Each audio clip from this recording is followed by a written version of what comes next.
Maka muncullah Syekh Yasin, Ahmad Yasin. Syekh Yasin ini menarik.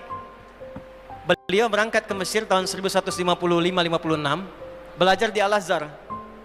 Ditangkap oleh rezim pada masa itu karena diduga ikut dengan gerakan Ikhwanul Muslimin. Dulu Jamal Abdul Nasir itu sahabatan dengan Syekh Hasan Al-Banna, sahabatan dua-duanya itu. Cuma karena beda pandangan politik, kemudian beda pandangan, maka gerakan Syekh Al-Banna kemudian dimatikan. Singkatnya begitulah. Dianggap kemudian menyimpang karena masalah politik dan kita nggak ikut-ikut ke sana. Singkatnya bagaimana? Syekh Yasin datang tahun 50-an ke sana, kemudian ke Al-Azhar, ditangkap, dikira gabung ke gerakan Ikhwanul Muslimin. Beliau bingung, nggak tahu kok ditangkap. Setelah kemudian diteliti, diidentifikasi, ternyata nggak terlibat. Tapi dari situ kemudian beliau mengenal lebih jauh. Ikut ke situ, ikut gerakannya, ikut kemudian apa yang dilakukan dari gerakan-gerakan tarbiyahnya sampai pada tanggal 14 Desember tahun 1987 ketika melihat realita tidak ada yang berjuang lagi, sementara anak-anak ditawan, perempuan dibunuh, orang di jalanan ditembak begitu saja, masyarakat dipecah belah, Al-Aqsa semakin digali semakin dekat, tidak ada yang mempertahankan, sementara dunia Islam di luar tidur semua. Maka beliau membentuk dengan sahabatnya 6 orang, termasuk di situ ada Syekh Dr. Abdul Aziz Ar-Rantisi, dengan beberapa kolega yang lain. Maka didirikanlah gerakan Harakah Muqawamah Al-Islamiyah, disingkat dengan Hamas namanya. Itu yang sekarang jadi trending topik gitu. Maka dari tahun 80-an itu mereka dididik oleh Syekh Yasin dengan Al-Quran. Diajarkan kepada mereka tentang kisah-kisah ini. Bagaimana perjalanan Yahudi, karakternya bagaimana, sifat penakutnya bagaimana, cara masuk ke mereka bagaimana, seperti apa gambarannya, dan dihitunglah siklus 40 tahunan. 1987, 40 tahun ditambah itu berapa? 2027. Jadi disiapkan oleh beliau 3 fase di surah Al-Isra yang tadi dibaca, khususnya ayat 4 sampai dengan ayat ke-7-nya. Wa qadayna ila bani Israila fil kitab la tufsidunna fil ardi marrataini wa la ta'lunna 'uluwan kabira.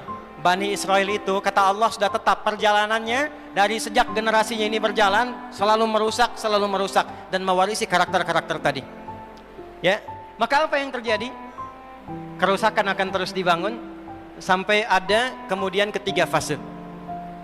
3 fase ini sudah selesai 2, sekarang masuk yang ketiga. Maka yang ketiga ini fa idza jaa wa'dul akhirati, maka jika datang janji Allah yang terakhir untuk mereka. Apa fase yang ketiga ini? Ada 3 bagian lagi. 1, liyasu'u wujuhakum. Yang kedua, waliyadkhulul masjida kama dakhaluhu awwala marrah. Yang ketiga, waliyutabbiru ma'alahu tatbira. 1 sekarang sedang diperlihatkan, liyasu'u wujuhakum. Persis sekarang orang-orang itu seperti di era Nabi yang membayangkan hingga bisa ditembus, bentengnya kokoh, intelijennya kuat, sadapannya di mana-mana, tapi ternyata dunia yang melihat kokoh itu ditunjukkan oleh Allah hanya dengan bahasa mereka, la syirzimatun qalil. Ini bahasanya Firaun. Ini kan cuma ormas kecil, nggak sebanding. Ormas kecil yang nggak sebanding ini ternyata telah bisa mengintersep semua bagian-bagian itu. Dia bisa tembus bentengnya, dia masuk ke dalamnya. Liyasu'u wujuhakum. Tujuannya bukan untuk menunjukkan mereka mampu, bukan, untuk menggugah dunia kalian kemana saja. Yang kalian anggap itu hebat, itu mampu, itu dahsyat, ternyata bisa ditembus, dipermalukan di wajah dunia. 1, janji Allah tiba. Kedua, waliyadkhulul masjida kama dakhaluhu awwala marrah. Nanti ada fase kedua. Setelah ini terjadi, selesai fase kedua, masuklah ke wilayah Masjidil Aqsa.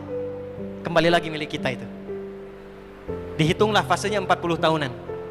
1987 fase pertama sekarang berjalan, ditambah 40 berapa? 2027. Itulah fase yang kedua, saat diharapkan paling puncaknya Masjidil Aqsa bisa kembali lagi. Nah, ini bukan main-main, hitungan fasenya. Antum lihat video viralnya Syekh Ahmad Yasin itu ketika menjelaskan itu. Saya tahu betul itu. Beliau hitung itu. 2027 ke 2028, dan puncak akhirnya waliyutabbiru ma'alahu tatbira. Hancur semua, terjadi perang dahsyat. Hitungan saya sih tambah 20 tahun. Karena fasenya sampai 100 tahun. 40 tambah 40 tambah 20, 100. Maka 2037.